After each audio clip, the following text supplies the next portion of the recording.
Bonjour à toutes et à tous, très heureux de vous retrouver pour cette nouvelle émission d'À Travers Champs, émission en direct du Salon de l'Agriculture de la Porte de Versailles à Paris. Une émission qui sera riche aujourd'hui puisque nous recevrons deux invités politiques. Florian Philippot, chef de file du parti Les Patriotes, sera avec nous, ainsi que Yannick Jadot en deuxième partie d'émission. Yannick Jadot, député européen sous la bannière Europe Écologie Les Verts. Nos chroniqueurs viendront également tout au long de l'émission en plateau pour vous raconter l'actualité de ce Salon de l'Agriculture édition 2018.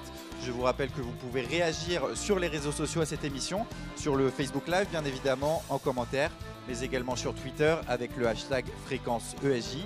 Nous sommes le mercredi 28 février et À Travers Champs, ça commence maintenant.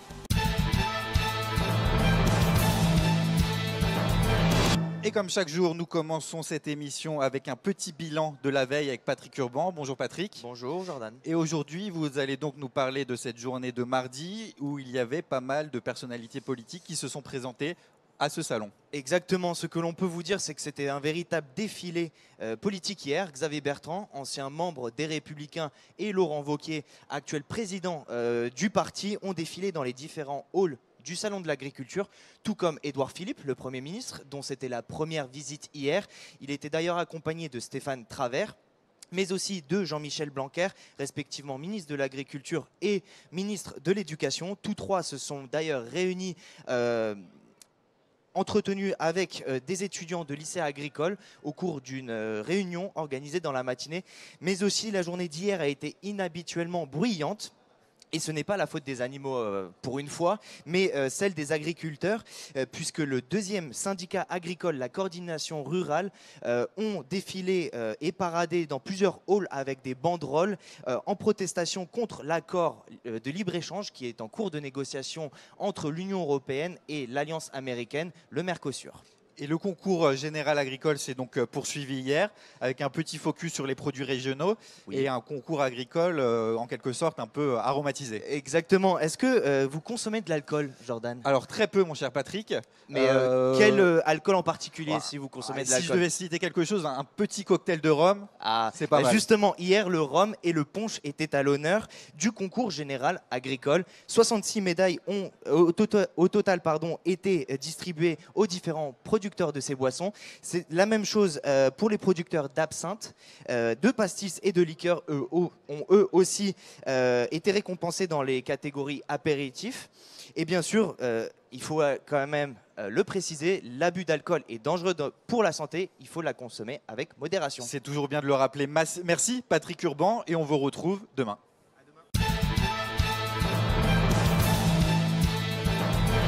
Petit focus salon à présent en direct de ce salon de l'agriculture de Paris à la Porte de Versailles. On retrouve Dimitri Hainaut. Bonjour Dimitri. Bonjour Jordan. Vous n'êtes pas venu seul a priori. Exactement, je suis accompagné aujourd'hui d'un petit lapin nain bélier. Alors bon, j'aurais pu choisir une autre couleur pour les vêtements, hein, parce que là je commence à être envahi de poils. Mais bon, c'est vrai que ça commence à être compliqué. Voilà, là. mais c'est pas grave. Alors voilà, il est venu aujourd'hui au salon, il est là depuis le début, avec 400 autres lapins qu'on peut entendre à côté sur un des pavillons, dans le pavillon 4 sur un des stands qui est assez voisin. En plus de ces 400 lapins, vous avez encore d'autres animaux. Il y a plus de 1000 animaux au total. On peut voir notamment des poules, on peut voir des coqs, on peut voir donc des lapins évidemment, on peut voir 1000 animaux, donc je ne vais pas faire vous le descriptif entier. Alors sur ce stand, en plus de trouver des animaux, vous pouvez également trouver les livres de Jean-Claude Périquet, qui m'a gentiment prêté le lapin pour l'émission de ce matin. Vous pouvez trouver ces livres, puisqu'évidemment, il écrit sur les animaux, donc on peut trouver des ouvrages sur les lapins, les pigeons, les poules, les coqs, sur vraiment plein de choses. Alors il faut savoir aussi que ces lapins sont disponibles à l'adoption. On peut en prendre, on peut arriver, prendre son lapin et repartir avec.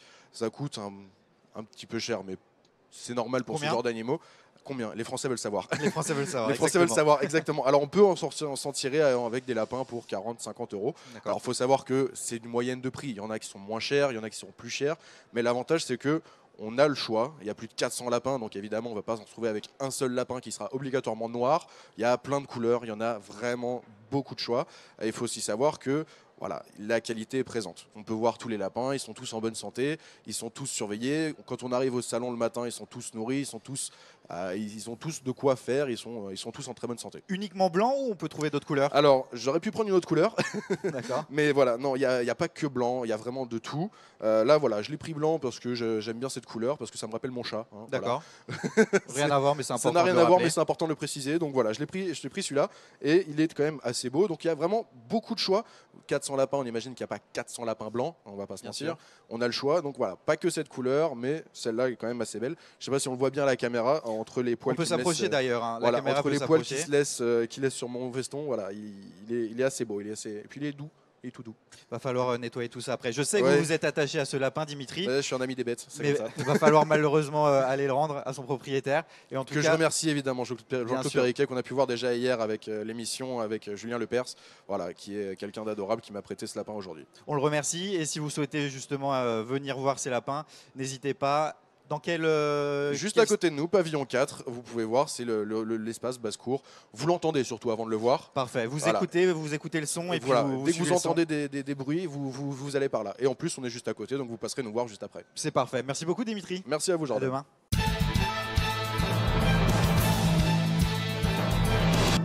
On va marquer une petite pause, le temps de se détendre quelques petites minutes, et on retrouve juste après Florian Philippot, chef de file du parti politique Les Patriotes. À tout de suite.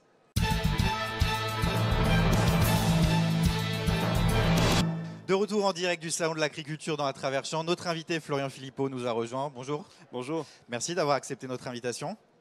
merci Alors, à vous. C'est avec plaisir qu'on vous reçoit aujourd'hui. Alors vous êtes chef de file du parti politique Les Patriotes. Et en tout cas, on voulait vous présenter, mais vous vous présentez de manière assez originale. Donc on a demandé à notre rappeur maison Camille Garcette de faire un petit rap. Je ne sais pas quelle relation vous avez avec le rap, si vous écoutez un peu du rap, si... Non, pas du tout. Si vous tombez Je dessus. suis pas un grand fanat de rap. Après, D'accord. je connais un peu Orelsan et d'autres choses très connues en fait. Voilà. Eh bien écoutez, Camille va peut-être vous Mais je suis faire... pas un amateur particulier de rap. Ça marche. Camille va peut-être vous faire changer d'avis. Oui, alors j'ai entendu Orelsan, c'est quand même de bonnes bases, je suis d'accord avec C'est vous. pas mal. Mais ouais, on va essayer de voir si on peut faire quelque chose d'assez bien quand même. Donc je vous laisse écouter et me dire.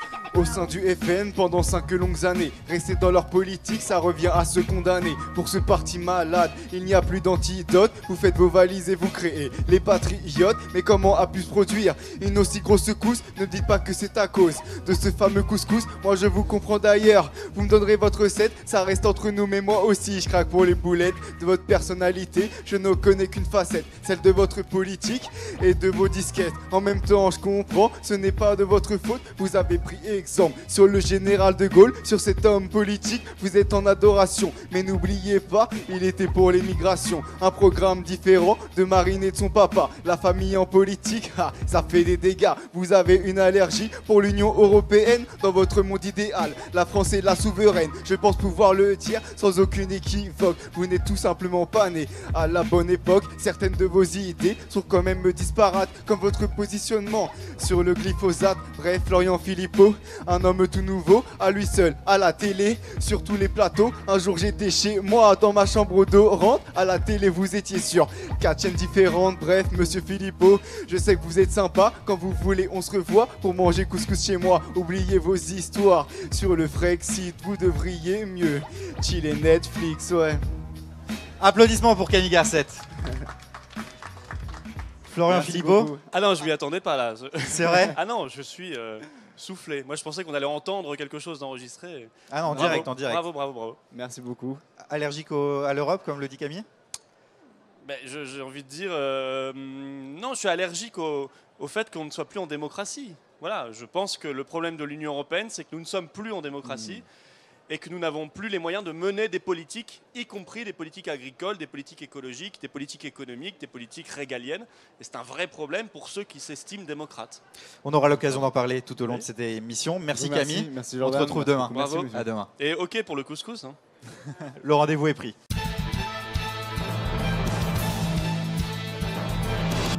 Lucas Pierre nous a rejoint pour la première partie de cette interview.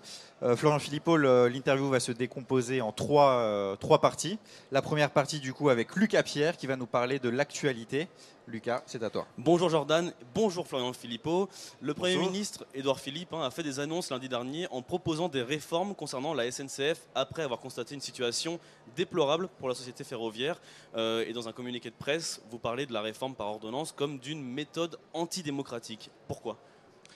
Parce qu'il est tout à fait extraordinaire, inconcevable qu'on traite comme cela entre deux portes par ordonnance une réforme aussi fondamentale, qui est celle qui concerne le service public du rail. Il faut quand même réaliser qu'on parle de transport en commun, qui transporte chaque jour des millions de Français dans de grandes lignes TGV, mais aussi des petites lignes, les lignes rurales dont on parle tant, et qu'on traiterait ça comme ça parce que, encore une fois, vous voyez, on parlait tout à l'heure du Frexit, parce que l'Union européenne nous a mis un ultimatum, nous a mis un pistolet sur la tempe en disant il faut faire la réforme de libéralisation du rail avant la fin de l'année, et donc on va le faire comme ça de manière totalement antidémocratique. Édouard Philippe dit qu'il va y avoir 2 mois de concertation quand même, ça vous semble pas suffisant ? Non, mais si c'est pour organiser 3 réunions médiatiques à Matignon, alors que tout est déjà décidé, ça n'est pas de la concertation. Ça sera avec les syndicats, les régions, les usagers.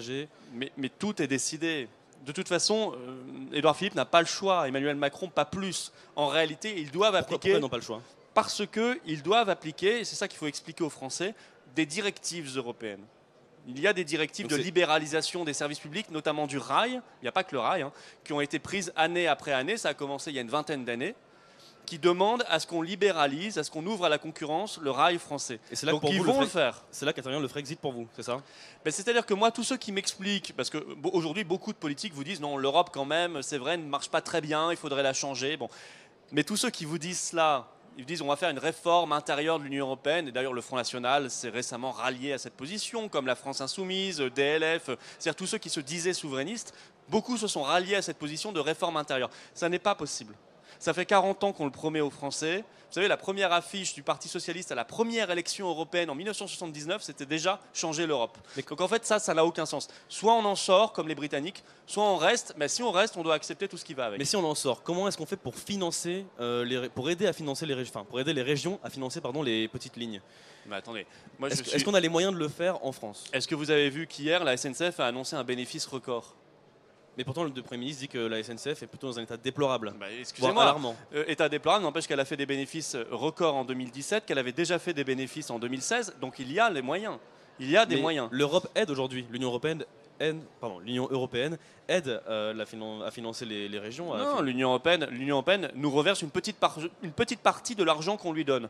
C'est-à-dire qu'il faut savoir que quand on parle de l'argent de l'Europe, qu'on parle du rail ou de l'agriculture, d'ailleurs la PAC, ou des aides régionales, en fait on parle d'une petite partie de l'argent que nous on verse au budget européen. Chaque année, la France verse, donc les Français versent 21 milliards à l'Europe, et elle nous en rend 13, dont à peu près 9 pour la PAC et 4 pour les fameuses aides dont vous parlez, les aides régionales, etc. Mais vous voyez bien que 21 moins 13, ça fait 8. Donc en fait, chaque année, on perd 8 milliards. Et moi, je pense que cet argent pourrait être beaucoup plus utilement en France utilisé pour, par exemple, le service public, pour l'agriculture, pour le développement de l'innovation et de l'emploi. Édouard Philippe avait assuré ne pas vouloir fermer les petites lignes. Et hier, nous avons reçu Jacques Cheminade qui disait que Édouard Philippe ne pourrait pas tenir ses engagements. Est-ce que vous pensez comme Jacques Cheminade ? Oui, déjà parce que Édouard Philippe a été contredit par sa propre ministre des Transports, qui a dit l'inverse, qui a dit si les régions veulent fermer, on fermera. Donc on voit bien qu'il n'y a pas d'engagement clair. Et de toute façon, si on va vers la logique de libéralisation et de mise en concurrence, qui est une fausse mise en concurrence, parce qu'on ne va pas construire 2 rails l'un à côté de l'autre. Vous voyez, il y aura toujours un train sur le rail en même temps. Donc en réalité, ce sera simplement qu'on va remplacer la SNCF, par exemple, par la Deutsche Bahn ou d'autres lignes privées, et qu'à terme, la SNCF sera privatisée. Donc ça veut dire qu'on va fermer des lignes rurales parce qu'on sera dans le règne de la rentabilité à tout prix. On va également faire en sorte qu'il y ait malheureusement moins de sécurité. Et vous savez ce que font les Britanniques. Les Britanniques sont en train de réfléchir à renationaliser le rail parce qu'ils ont fait la bêtise avant nous de privatiser et de libéraliser leur service public ferroviaire et qu'ils le regrettent aujourd'hui amèrement. Ils s'en mordent les doigts. Et sur la question des cheminots, donc j'imagine que vous êtes plutôt contre la suppression de ce statut ? Moi je pense qu'il peut évoluer. Bien sûr, il n'y a rien de figé. Mais pourquoi supprimer ? Pourquoi tout casser ? Pourquoi opposer des pauvres à des pauvres ou des classes moyennes à des classes moyennes ? Qu'est-ce que ça va apporter à l'usager du train aux clients ou aux autres travailleurs français qu'on supprime le statut des cheminots. Si ce n'est de faire plaisir peut-être à un peu de ressentiment ou de jalousie, mais tout cela, ça n'est pas sain. En réalité, il faut faire une réforme du service public en permanence, de tous les services publics. Il faut les moderniser, il faut les pérenniser, il faut investir. Il n'y a pas eu assez d'investissement dans la SNCF, ce qui fait qu'il y a du retard, il y a de la vétusté. Mais il ne faut pas casser. Et ça, c'est le grand mensonge. Moi, je suis très opposé à cette réforme et je vais vous dire... Vous êtes opposé, justement, il y a une grève qui est annoncée, vous allez la soutenir? Voilà, c'est ce que j'allais dire. Très bien. J'allais enchaîner là-dessus. Nous serons sur le terrain. Nous avons défini une doctrine de l'engagement. Nous sommes pour un patriotisme engagé.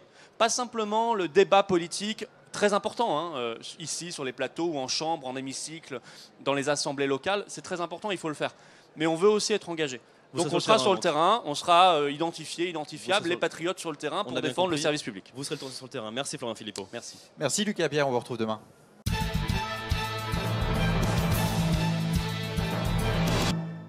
Deuxième partie de cette interview avec Florian Philippot. Garance nous a rejoint. Bonjour Garance. Bonjour Jordan. Vous allez nous parler vous allez nous parler davantage des patriotes et un petit peu du parcours de Florian Philippot, notamment au Front National.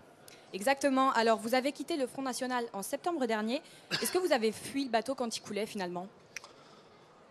Non, j'ai évité que mes idées et mes convictions ne coulent avec lui. Ce qui pour moi aurait été un vrai problème parce que je ne fais pas de la politique alimentaire. Voilà. Vous aviez peur d'être entaché par cette descente du Front National? J'ai fait l'analyse après la débâcle du débat de second tour et puis des résultats décevants que le Front National avait décidé de changer complètement de position, de revenir en arrière, de se reconcentrer sur ses thèmes traditionnels, et puis de renoncer totalement à la modernité, à la dédiabolisation, puisque vous avez un de ces députés, Gilbert Collard, qui a dit au cœur de l'été, avant que je ne parte, la dédiabolisation c'était un piège à con, donc il faut se rediaboliser, c'est quand même extraordinaire.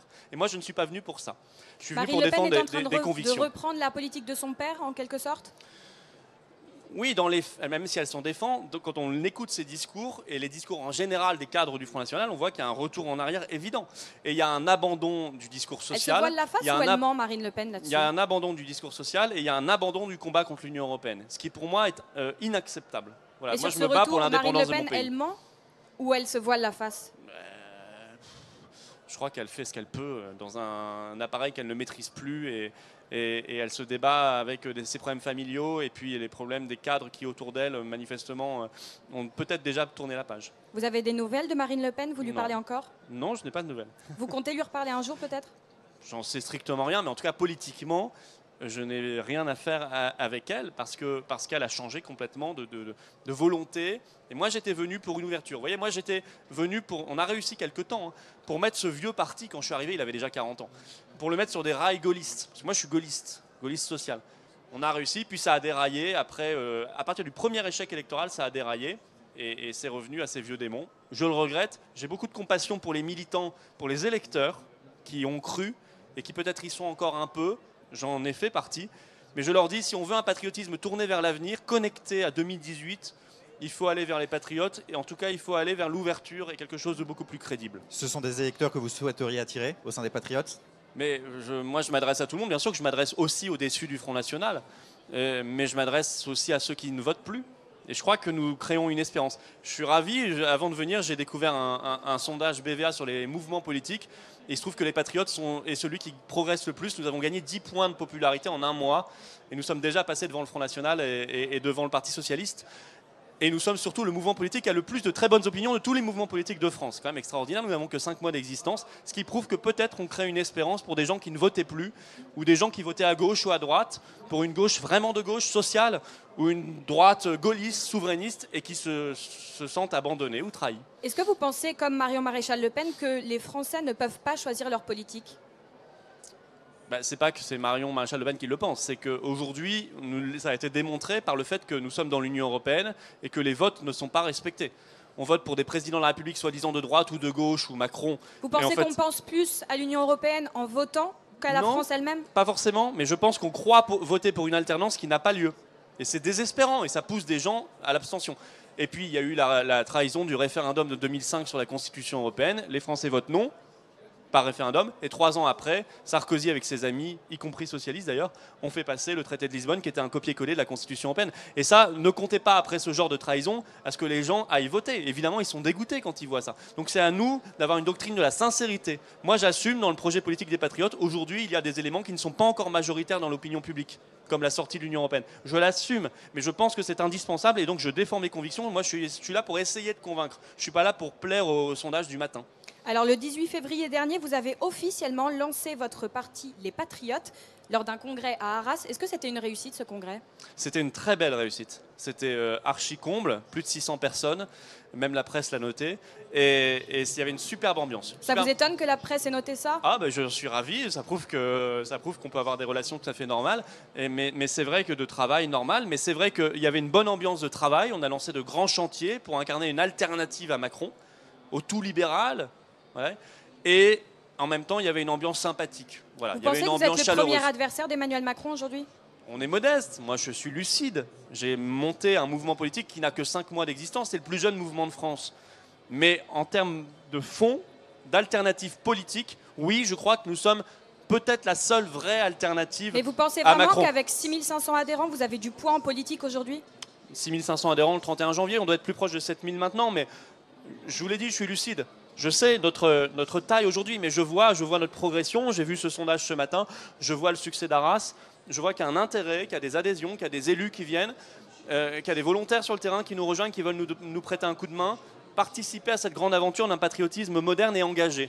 Ben, ça me fait plaisir et je me dis on a le temps de se construire. Et le prochain grand rendez-vous national, ce seront les élections européennes l'an prochain. Merci Garance. Merci Jordan, merci Florian Philippot. Merci.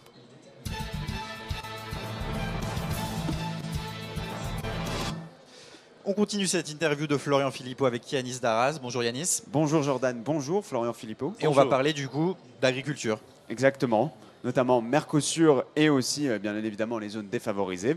Alors, vous le savez, le Mercosur, c'est en ce moment très discuté sur la scène médiatique, le système de libre-échange entre l'Union et le Mercosur. Mais est-ce que les éleveurs bovins français ont raison de craindre cet accord? Oui, ils ont raison, bien sûr qu'ils ont raison. D'ailleurs, je les ai rencontrés hier longuement. Ils sont inquiets parce qu'ils voient bien que ce serait une concurrence déloyale terrible. Il faut quand même savoir que cet accord avec le Mercosur, c'est 100 000 tonnes de bœuf d'Amérique du Sud. On qui va parle de arriver... 70 000 pour l'instant et peut-être 100 000. C'est le Brésil qui veut 100 000 tonnes en tout cas. Peut-être 100 000, au moins 70 000 tonnes qui arriveraient sur le territoire de l'Union européenne. C'est un accord qui est 5 fois l'accord avec le CETA. 5 fois. Vous voyez, l'accord avec le Canada, qui déjà fait polémique. Non seulement c'est la concurrence déloyale, parce que là-bas, il faut savoir que le salaire minimum est à 200 euros. 200 euros par mois. Ensuite, c'est un problème alimentaire, c'est un problème de qualité. Je ne sais pas si les gens le savent, mais il y a depuis 2017 au Brésil un grand scandale de corruption. Il y a des fonctionnaires qui sont soupçonnés d'avoir fait passer comme cela de la viande avariée. Même la Russie, pendant 2 mois, a arrêté d'importer de la viande de Brésil. L'Union aussi avait suspendu ses importations de alors, viande. est-ce que ça doit nous donner confiance dans ce pays, dans les autorités de ce pays? Après, ça fait déjà quelques années que de la viande bovine sud-américaine est importée en Europe. D'accord, mais est-ce qu'on a besoin de faire cela? Est-ce qu'on le fait par idéologie, par dogmatisme? Et surtout, est-ce que les Français et les éleveurs français, mais même les consommateurs, parce que tout le monde est concerné, ça concerne ce qu'on a dans notre assiette, est-ce qu'ils sont au courant?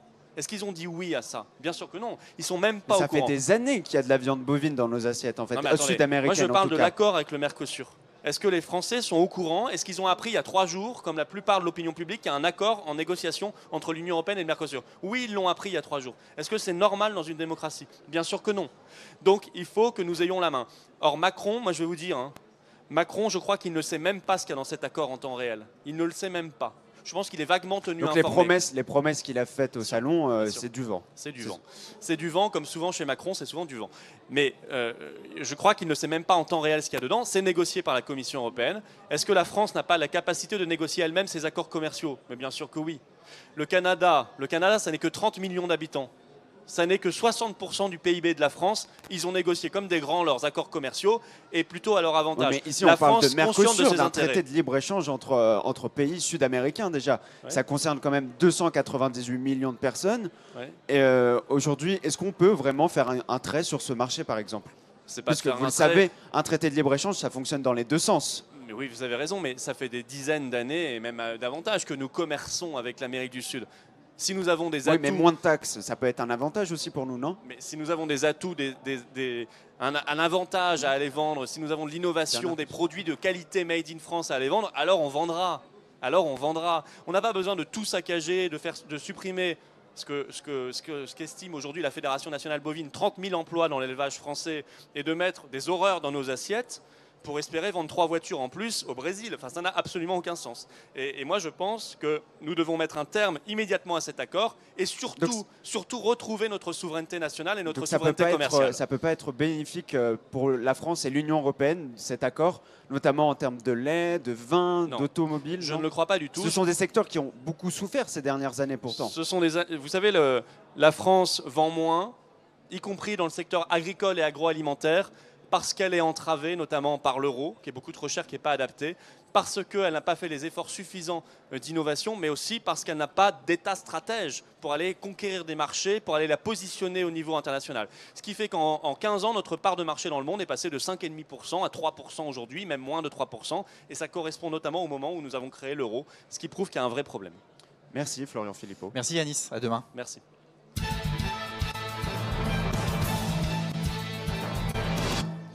Merci Florian Philippot d'avoir été avec nous. Eh ben, merci à vous. Petite question avant de vous laisser Ouais. partir. Marine Le Pen est arrivée au salon il y a quelques minutes. Si vous la croisez au détour d'une allée, qu'allez-vous lui dire? Je crois qu'elle sera bien entourée, mais moi je dis bonjour à tout le monde. Vous savez, je suis quelqu'un de très courtois. On peut avoir des désaccords politiques, mais il faut rester poli. Et au-delà du bonjour, pas un petit mot particulier? Je la laisserai faire son tour. Moi j'ai fait le tour hier.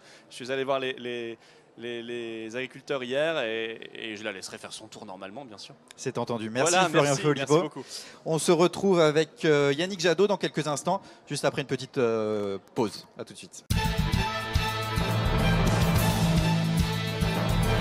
De retour dans À travers champs en direct du Salon de l'Agriculture avec notre nouvel invité qui nous a rejoint. Bonjour Yannick Jadot. Bonjour. On est content de vous recevoir aujourd'hui. Merci. En je suis direct. content d'être là. Vous allez vous faire interviewer du coup en 3 parties. Et la première partie, c'est avec Lucas Pierre qui va évoquer avec vous l'actualité générale en France.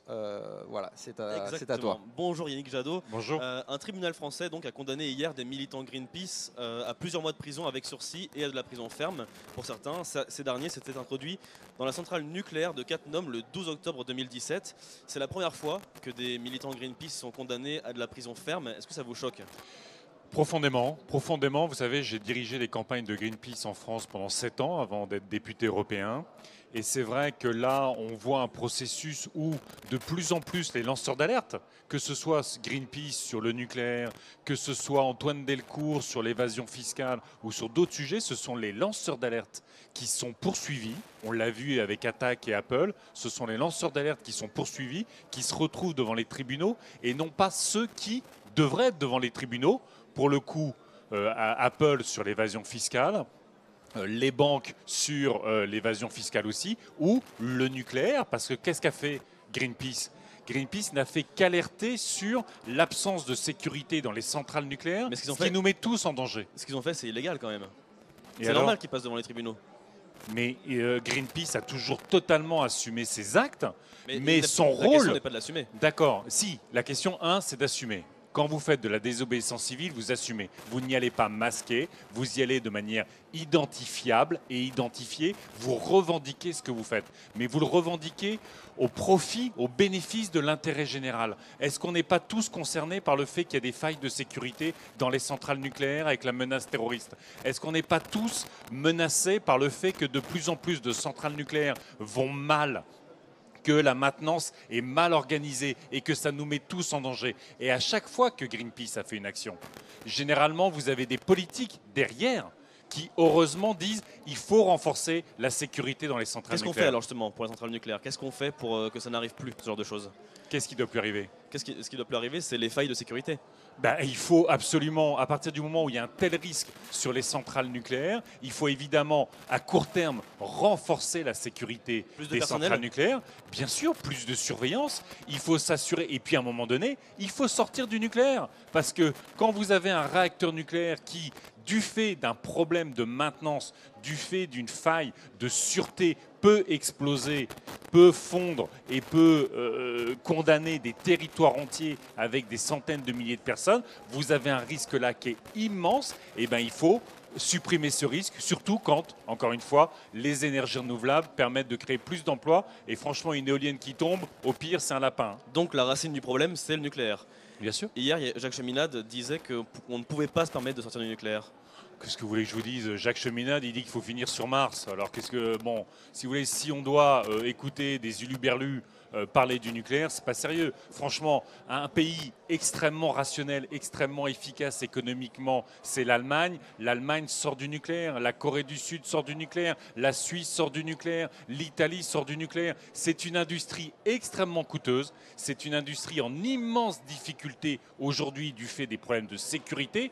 Regardez les rapports de l'autorité de sûreté nucléaire qui disent à quel point on est en danger. Donc il faut sortir du nucléaire, surtout que, encore une fois, dans l'énergie renouvelable, c'est 4 fois plus d'emplois que dans l'énergie nucléaire. Qu'est-ce qu'on veut?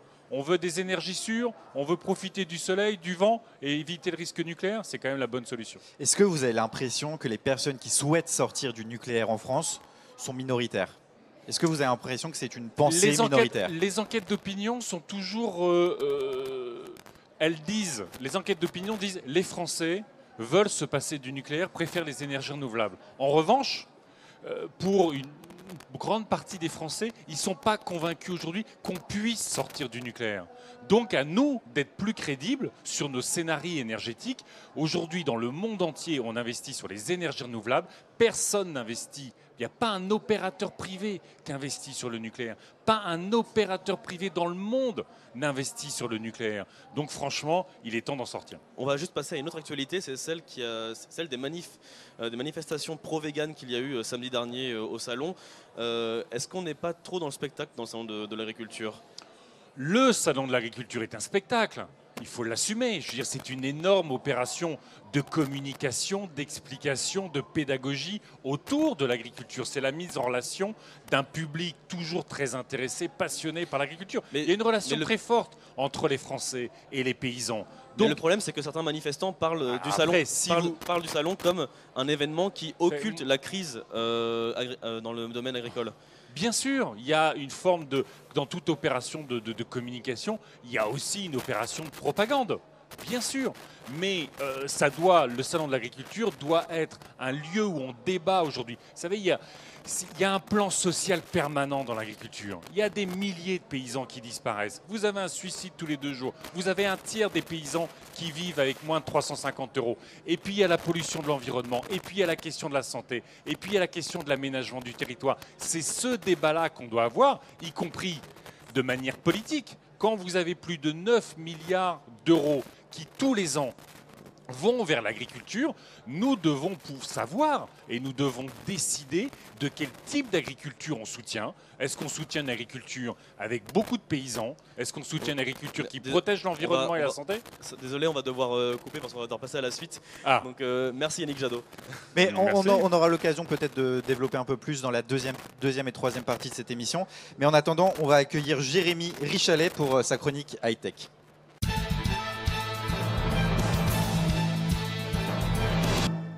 Bonjour Jérémy. Bonjour Jordan, pardon, je m'installe Comme chaque jour, vous nous présentez votre chronique high-tech, les nouvelles technologies adaptées au monde agricole. Et aujourd'hui, vous allez nous parler des objets connectés pour le monde rural. Exactement, alors lundi, on avait évoqué la question du co-farming. Hier, nous parlions du prêt participatif dédié à la filière agricole en compagnie du cofondateur de Agriland. Et aujourd'hui, rien à voir, puisque comme vous pouvez le voir, j'ai devant moi plusieurs objets. Ce sont des objets connectés qui proviennent du stand Pampas, ici, dans le stand 4 du Salon de l'Agriculture. Alors, à quoi servent-ils, Jordan? Je me tourne vers vous. Imaginons que vous soyez agriculteur, que vous disposiez d'une parcelle relativement étendue et que vous ayez de plus en plus de mal à gérer vos pâtures les plus éloignées. Alors, avec ce ça fait beaucoup de suppositions quand même. Ça fait beaucoup de suppositions. Alors, avec ce premier boîtier, vous pouvez désormais automatiser le contrôle de vos clôtures électriques. Comme vous pouvez le voir, le boîtier est apposé sur la clôture et à chaque dysfonctionnement, vous recevez tout simplement un SMS pour vous prévenir. Alors l'agriculteur, il gagne donc logiquement en tranquillité et surtout, et c'est sûrement là le plus important, en sécurité pour ses animaux.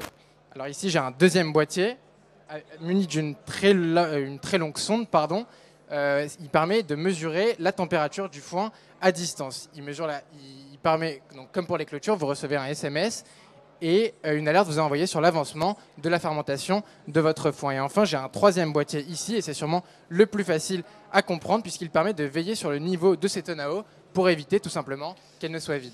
Et ce sont donc 2 agriculteurs qui sont à l'origine de cette innovation. Et c'est probablement là l'essentiel. Jordan, ces produits ne sont pas issus d'une simple start-up étrangère au monde agricole, mais bien pensés et mis en service par 2 éleveurs qui souhaitaient améliorer le quotidien du monde rural. Ils étaient conscients des potentielles difficultés rencontrées par les acteurs du monde agricole et ont donc tenté de simplifier au maximum leur tâche quotidienne. Et finalement, le seul problème qui pourra se poser aux agriculteurs dans le monde à venir, dans les années à venir, ce sera le même que nous, Jordan, juste d'avoir un smartphone connecté. Parfait, merci Jérémy.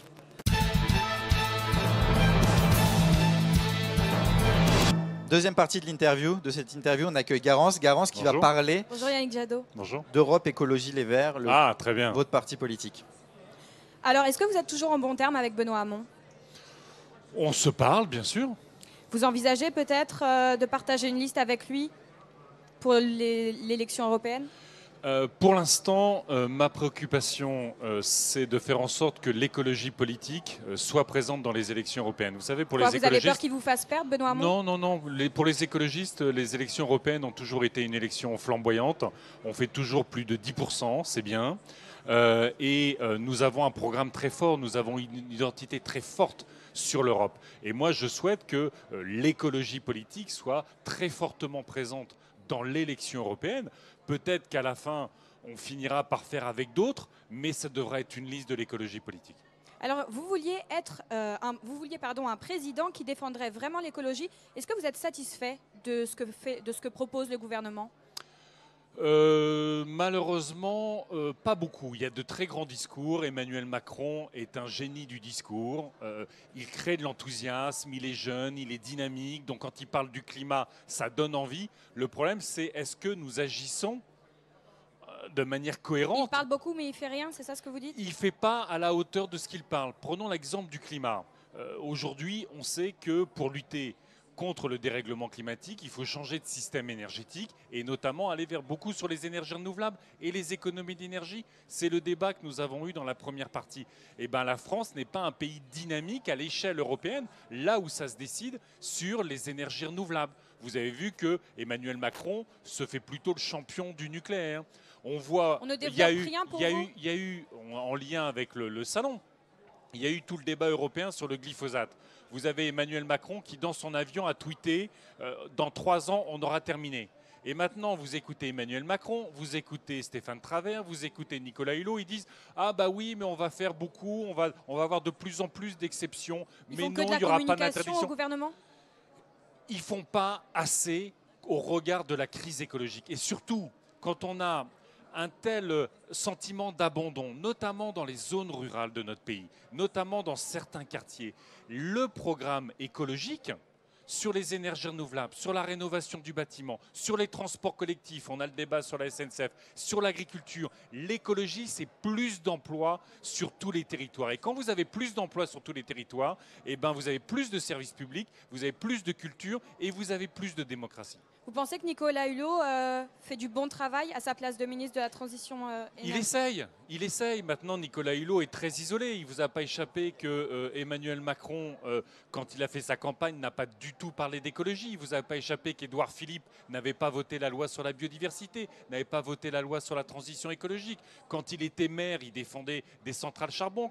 Il est mal servi par son équipe de travail, Nicolas Hulot? Ah non, je dis qu'il est isolé au sein d'un gouvernement qui, historiquement, quand on prend les personnalités, la plupart des personnalités les unes après les autres, ont plutôt méprisé la question environnementale ou ont explicitement combattu les solutions écologiques. Donc il est très isolé. Il va travailler pour rien, Nicolas Hulot, pendant ces 5 années? Non, parce qu'on a gagné sur Notre-Dame-des-Landes. C'est aussi grâce à lui. C'est grâce aux paysans sur place, c'est grâce aux écologistes, c'est grâce à tous ceux qui se sont mobilisés. Mais c'est aussi grâce à Nicolas Hulot. Donc il faut faire en sorte que ce gouvernement, parce qu'on y mettra la pression dessus comme il faut, fasse le bon boulot. Mais regardez, écoutez Emmanuel Macron sur le Mercosur et sur le CETA. Il a dit « Oh là là, le libre-échange, ça pose des problèmes ». Eh bien, il est prêt à condamner l'élevage de qualité dans notre pays pour faire des accords de libre-échange avec le Mercosur comme il l'a fait avec le Canada. Et ça, c'est inacceptable.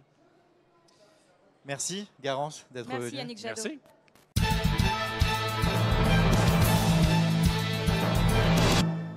Et Antoine Bourlon nous rejoint en plateau. Bonjour Antoine.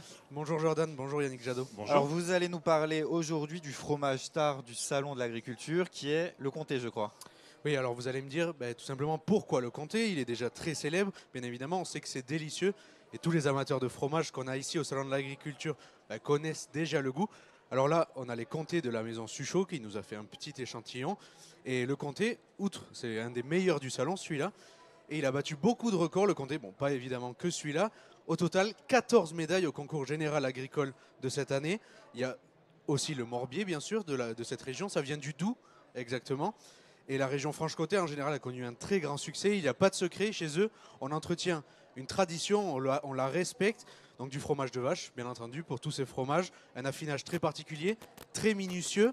Et c'est cet affinage, en fait, qui fait que le comté, du coup, il a... C'est combien de mois celui-là que Alors, vous avez là? on a Vous voulez venir goûter peut-être? Ah, moi Voilà, c'est voilà. quand moi, Alors vous ici, savez, Vous pouvez venir goûter. au moins le 18 mois, quand vous commencez à avoir les cristaux qui là, sont on a dedans, on a du 20 mois. c'est du 20 mois, c'est On a du magnifique. 20 mois ici, et à droite, on a du comté plus jeune, du 13 mois, du coup.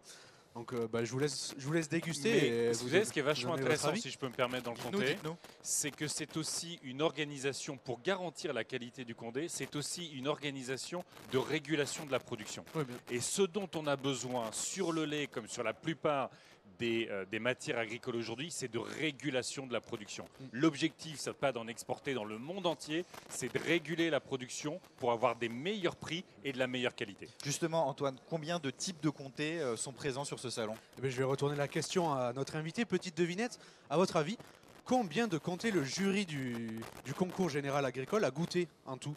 Ah, j'en sais vraiment rien. Par pur hasard, dites un chiffre. Ah, je ne sais pas combien il peut y avoir de comtés. Alors, vous voulez dire de producteurs? Non, En de fonction comtés du nombre différents, de producteurs. de types de comtés différents. Ah, je sais pas, 20? Et non, c'est plus de 2 fois plus même, c'est Ah ouais. 46 comtés différents, imaginez. Et il y avait plus de 900 jurys pour goûter tout ce fromage. Et à chaque table, hier, on avait 9 meules de comté par table, donc des meules de plus d'1 mètre de diamètre. Imaginez un peu Jordan, ici, sur le plateau, 9 meules de comté. J'imagine, effectivement. Voilà. Merci beaucoup Antoine, on se retrouve demain. À demain. Merci Jordan.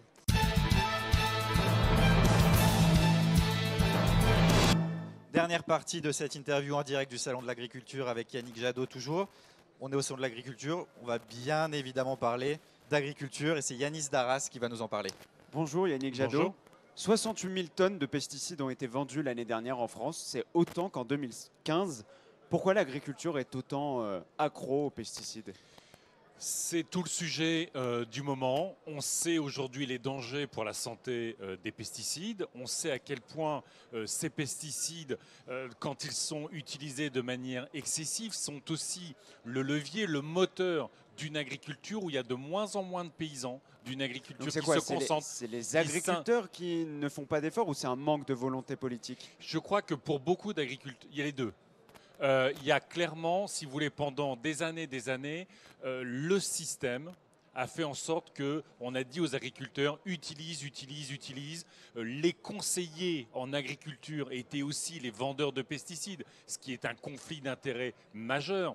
Un certain nombre de coopératives aujourd'hui agricoles vivent largement de la vente des pesticides. Donc tout ça a porté un modèle qui voulait conquérir le monde entier, qui voulait faire une agriculture avec des grosses quantités pour exporter dans le monde entier. Le problème qu'on a aujourd'hui, c'est qu'on a cette forme d'addiction aux pesticides et que... Elle est soignable cette addiction? Mais bien sûr, parce que vous avez de plus en plus d'agriculteurs qui utilisent moins de pesticides et de plus en plus d'agriculteurs qui vont vers le bio. Donc aujourd'hui, ce n'est pas simplement une niche, ce n'est pas simplement le type du coin qui tout seul est sorti du modèle sous perfusion chimique.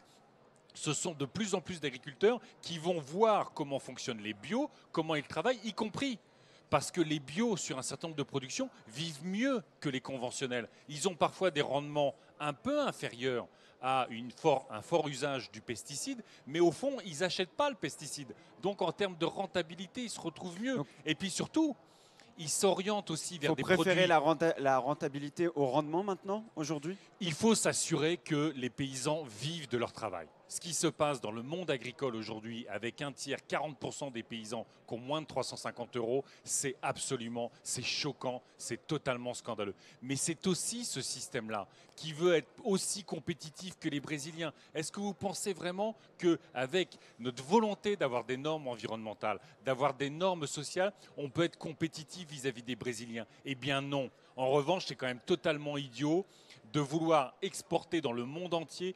Vous savez, si on prend la question de l'élevage, vous vous rendez compte qu'on exporte du poulet low cost de l'autre côté de la planète et qu'on importe du poulet labellisé et du poulet bio. C'est totalement absurde au regard de la compétence qu'on a dans nos campagnes. Alors vous nous disiez justement qu'on voulait être compétitif avec les Brésiliens. On sait que par exemple ils utilisent énormément d'antibiotiques par exemple pour nourrir les animaux. Alors vous savez, les Big Six, comme on les appelle, les 6 grandes entreprises de pesticides en Europe, se plaignent justement donc, de la réglementation trop dure en Europe, enfin en tout cas dans l'Union européenne. Est-ce qu'elles ont raison de se plaindre? Mais bien non, bien sûr que non. Je veux dire, l'objectif de Monsanto, c'est de vendre de plus en plus de Roundup. Toute leur stratégie était de vendre de Roundup. Vous savez qu'il y a eu ce combat sur le glyphosate. Nous avons interdit d'entrer au Parlement européen Monsanto parce qu'ils ont construit de la fausse science, ils ont biaisé l'ensemble des processus, ils ont même gangréné les agences de sécurité alimentaire. Donc il faut, non, au contraire, si on veut des campagnes avec des paysans, si on veut des paysans qui soient reconnus comme des paysans nourriciers et qu'on arrête les campagnes sur les agriculteurs empoisonneurs, si on veut le respect de l'environnement, le respect de la santé et une bonne alimentation, eh bien évidemment il va falloir réduire la place des pesticides. Évidemment il va falloir aller vers d'autres modèles agricoles. C'est quand même incroyable, on est le pays de la bonne bouffe, notre gastronomie est au patrimoine mondial de l'UNESCO. Et de plus en plus de Français considèrent que leur alimentation est suspecte. Il faut sortir de cette contradiction-là. Merci Yanis. Merci à vous.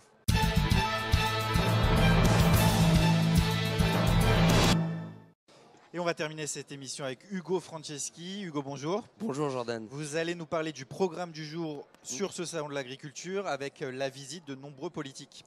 C'est ça, je ne l'aurais pas dit mieux Jordan. On parlait hier du défilé politique auquel nous avons assisté. On peut dire que l'exécutif a voulu marquer sa présence auprès des agriculteurs et ce en envoyant 5 ministres différents.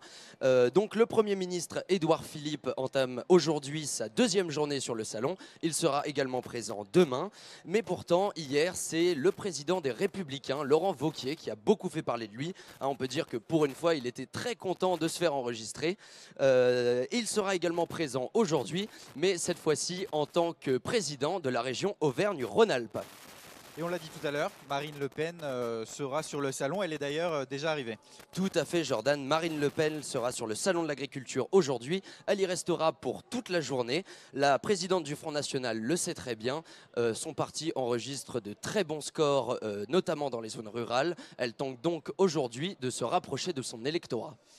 On quitte la politique pour une autre sorte de concours. Absolument Jordan, car un salon sans politique c'est possible, mais un salon sans défilé agricole, sans concours général agricole, c'est tout bonnement impensable. Alors une nouvelle race de cochons est présentée en ce moment même au pavillon numéro 1, il s'agit des cochons basques, et puis en ce moment également au pavillon 2.1 sur la carrière équine, on verra le cheval percheron qui sera présenté pour le concours allure, le modèle allure et concours, enfin le concours modèle et allure, je vais y arriver. Dans ce sens-là, c'est mieux. Ouais, exactement. À 11h30, c'est le cheval comtois qui sera évalué et à 12h30, ce sera au tour du cheval cob normand. Pour ceux qui s'intéressent à nos meilleurs amis les chiens, sachez que cet après-midi, on évalue les chiens de berger sur le pavillon 7.1 sur le ring canin félin. À 14h30, on désignera le meilleur mâle, à 15h, la meilleure femelle et le plus beau chien de berger du salon de l'agriculture. Ou pas? Comment? Est-ce qu'ils se marieront à la fin? Ah, on ne sait pas. Affaire à suivre. En tout cas, on aura le plus beau qui, lui, sera présenté à 18h. Et pour terminer, un petit mot sur cette journée si spéciale pour les bovins du pavillon 1. Voilà, pour les bovins Tout en du rime. pavillon 1. Eh bien, si vous aimez les ruminants, Jordan, je peux vous assurer que vous ne serez pas déçus, puisqu'on compte pas moins de 5 races différentes de vaches qui seront présentées aujourd'hui. La race Abondance est prévue à 10h30, donc c'était prévu à 10h30 plutôt. À 11h, ce sera la race des vaches bretonnes Pinoir. À midi et demi, on va évaluer dans le même temps à la fois la race tarentaise et la race Hereford. Et à 14h30, ce sera au tour de la race Aubrac. Notez également qu'à 16h30, vous retrouverez le concours du taureau de la race Salers. Il s'agit tout simplement des 18 plus gros bovins du salon. Alors faites très attention si vous êtes habillé en rouge. Merci beaucoup Hugo pour ce programme, ma foi, très complet. Merci Jordan.